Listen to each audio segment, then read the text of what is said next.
In this video, traders, we're going to look at a common mistake that new full-time traders make with monetary goal setting. Stay tuned.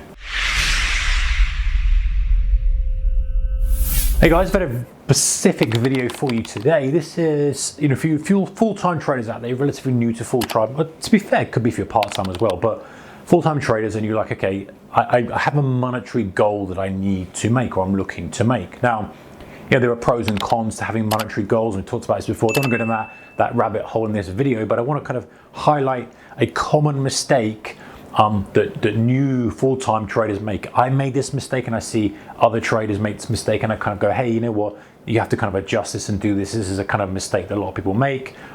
Do this, do that, tweak that, and adjust that. And you don't know, because why would you? When you first go into full-time trading, you're learning. You kind of, hey, you're making money, you've got an edge, your strategy's working, and you decided to kind of commit to doing this for a living, or maybe you have other income coming in, you want to kind of boost that income, whatever. Let's go down all the kind of permutations of this, but it's this monetary goal setting that can often be a mistake. So, or the way that you set it is a mistake. So let's say, for example, you want to do 100k a year, or 108k. I've made them to kind of make the maths easy.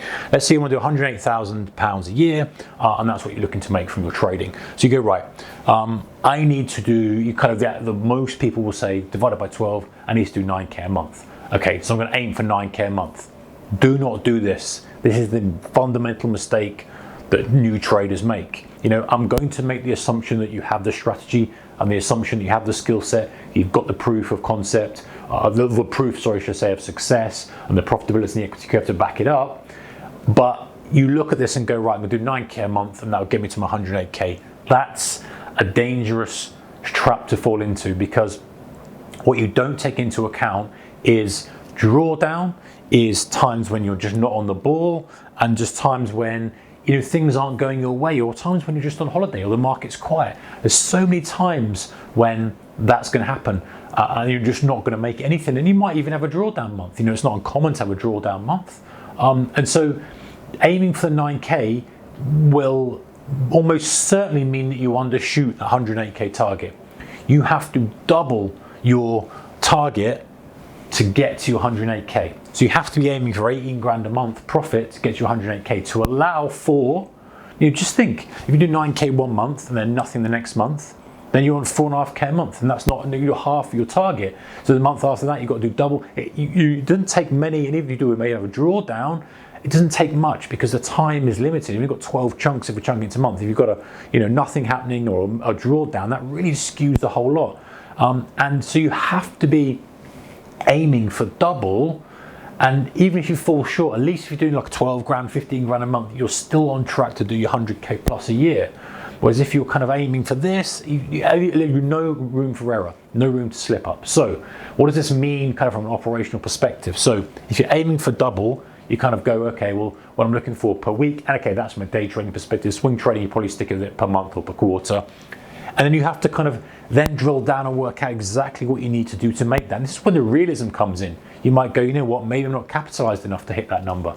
Maybe I need to change my strategy. Maybe I need to do this and do that. And having a cold, hard look at what you're doing and the numbers you're putting on and going, is this feasible with the strategy I've got? Do I need to dial down my expectations? Do I need to maybe chunk it up and go, okay, well, maybe I'll do half a year. Maybe I'll aim for 25 in the first half of the year, and then I'll aim for 80 perhaps in the second half of the year, or ways of chunking it up. Anyway, point is, you need to then go, right, I'm looking to do 18k a month. And if I do 18k a month, it allows me from a couple of months of drawdown, allows me for a month of stagnation, allows me some time off, allows me just for the market to stagnate.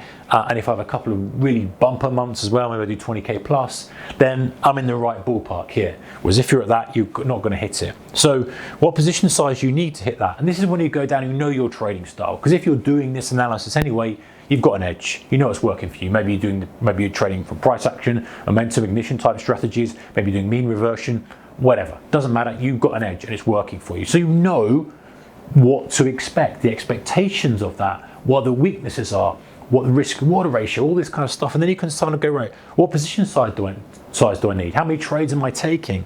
So, if I'm taking 4 trades a week, for example, and what's my expectancy on those based on historic performance, what's the risk order ratio, how much can I expect to make, then you can reverse engineer and go, well, to get to my 18 grand, how much do I need to be making per trade?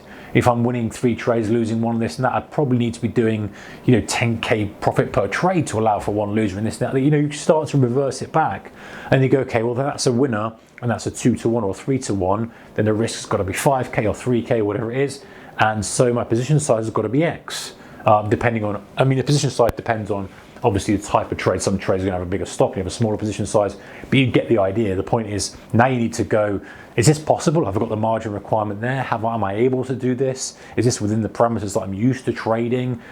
Because it can kind of look, when you aim for that, you go, yeah, you kind of think that you can do it. When you actually drill down and go, really, I need to overshoot, and I need to look at how it fits in my trading, it can become a bit daunting. And you can look at this and go, oh, the risk per trade's quite a lot. Maybe that's not really what I want to do. And so one of the tips that you can do, and guys, again, my opinion, this is not saying this is the correct way of doing it, but you can look and go, right, rather than doing for the year and thinking, oh man, that's a big chunk to be doing per month, you can go, right, what I'm going to do is, for the first quarter, I'm going to aim for this amount. So maybe for the first quarter you go, I'm going to try and do 10k on the board for the quarter, and then reverse that back and go, how much do I need per month, and double it, and then work out that, and then go, okay, now I'm going to increase my position size for the next quarter, I'm going to be more aggressive for this quarter. Or you go, right, I'm going to aim for that still, but I'm going to look for specific good market environments or good trades that I can double or treble my risk on. This is kind of not textbook stuff, guys. This is risky. Hey, disclaimers are out there. It's a big boy and girls game. You know the score. You can lose your money as well as make the money. But, this might not work for you. You might look at this and go, it doesn't work. Just numbers just don't work. But I still want to hit that. So go back to targeting your 9 or your 10, but then having a very specific plan of action to smash that throttle down, to put that added risk on, to boost that back up to double, treble in a month when the months are right, to get closer to your 108k target, allowing for still the down month, the month where it's not so active, and trading it that way. And going, okay, well, I can still keep my reasonable position size, I can still trade the way I'm trading, I can still do this, still aim for that. However, I'm on the lookout.